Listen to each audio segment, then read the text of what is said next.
Hey guys, welcome back to this channel. In this video I'll be showing you guys how you can add like this really simple watermark to your videos in CapCut PC. So I'm just going to select my video here. I'm going to add in a text and I'm just going to add in my watermark.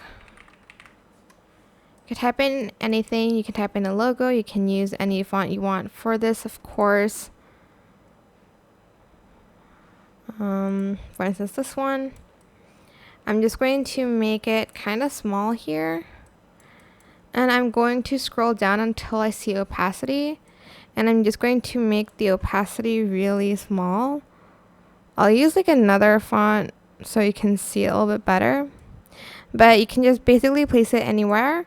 Or you can like make it super big like this to really watermark it.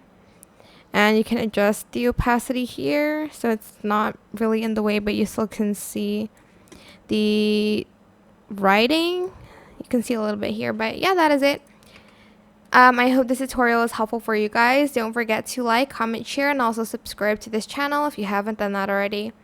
If you have any more questions, just leave it in the comment section down below. I will try my best to answer them all for you guys. If you found this video helpful, please click the thanks button above the description box down below. Thank you so much for watching. Bye!